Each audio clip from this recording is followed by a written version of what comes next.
Dr. Shivkumar Bengunkonda ಅಂತ. Completed my BAMS and pursuing MD in SDM Institute of Ayurveda, Hassan. ಜೀವನದಲ್ಲಿ ನಾವು ನಡೆದು ಬಂದ ಹಾದಿಯೊಳಗೆ ಹಲವಾರು ಮೆಟ್ಟಿಲುಗಳನ್ನು ನಾವು ದಾಟ್ಕೊಂಡು ಬಂದಿರ್ತೇವೆ. ಹಾಗೆ ಆ ದಾಟಿ ಬಂದಂತಹ ಮೆಟ್ಟಿಲುಗಳಲ್ಲಿ ನಮಗೆ ಮೊದಲನೇ ಮೆಟ್ಟಿಲಾಗಿ ಬಂದಿದ್ದು prism PU science college Dharwad. ಇವತ್ತು ನಾವು ಇಷ್ಟು ಎತ್ತರಕ್ಕೆ ಬೆಳೆದೇವೆ ಅಂತಂದ್ರೆ ಅದಕ್ಕೆ ನಮ್ಮ PUC ಪ್ರಿಸಮ್ PU ಸೈನ್ಸ್ ಕಾಲೇಜೇ ಅಂತ ಅಂದರೆ ತಪ್ಪಾಗಲಾರದು. ನಂದು PUC ಮುಗಿದ ನಂತರ 1ನೇ ಅಟೆಂಪ್ಟ್ನಲ್ಲಿ ನೀಟನ್ನು ಕ್ಲಿಯರ್ ಮಾಡಿಕೊಂಡು SGV ಆಯುರ್ವೇದಿಕ್ ಮೆಡಿಕಲ್ ಕಾಲೇಜ್ ಬೈಲಂಗಲದಲ್ಲಿ ನನ್ನ BAMS ಕಂಪ್ಲೀಟ್ ಆಗುತ್ತೆ.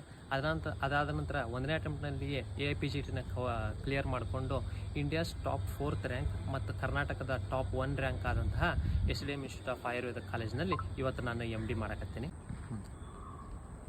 ಮುಂದೆ ಗುರಿ ಇರಬೇಕು, ಹಿಂದೆ ಗುರು ಇರ್ಬೇಕಂತ ಹೇಳ್ತಾರೆ. ಅದೇ ರೀತಿ ನಮಗೆ ಮುಂದೆ ಗುರಿ ಇತ್ತು, ಬಟ್ ಅದಕ್ಕೆ ಗುರುಗಳು ಸಿಕ್ಕಿದ್ದು ನಮಗೆ ಪ್ರಿಸಮ್ PU ಸೈನ್ಸ್ ಕಾಲೇಜಿನಲ್ಲಿ. ಇವತ್ತು ನಾವು ಇಷ್ಟು ಎತ್ತರಕ್ಕೆ ಬೆಳೆದೇವಿ, ಅದೆಲ್ಲ ನಮ್ಮ ಪ್ರಿಸಮ್ PU ಸೈನ್ಸ್ ಕಾಲೇಜಿಂದನೇ ಸಾಧ್ಯ ಆಯ್ತು ಅಂತ ಹೇಳೋಕ್ಕೆ ಇಷ್ಟಪಡ್ತೀನಿ. ನಾನು ಪ್ರಿಸಮ್ PU ಸೈನ್ಸ್ ಕಾಲೇಜಿನ ಪ್ರೌಡ್ ಅಲ್ಯುಮಿನಿ ಅಂತ ಹೇಳೋಕ್ಕೆ ಇಷ್ಟಪಡ್ತೀನಿ. ಈ 15ನೇ ವರ್ಷದ ಕಾಲೇಜಿನ ವಾರ್ಷಿಕೋತ್ಸವದಲ್ಲಿ ನಮಗೆ ಮಾತಾಡೋಕ್ಕಂತಂದು ಒಂದು ಅವಕಾಶವನ್ನು ನೀವು ಕೊಟ್ಟರೆ ಅದಕ್ಕೆ ಅವ್ರಿವ್ರು ಅನ್ನೋದೇ ಎಲ್ಲರಿಗೂ ಧನ್ಯವಾದಗಳನ್ನು ಹೇಳೋಕ್ಕೆ ಇಷ್ಟಪಡ್ತೀನಿ. ಧನ್ಯವಾದಗಳು.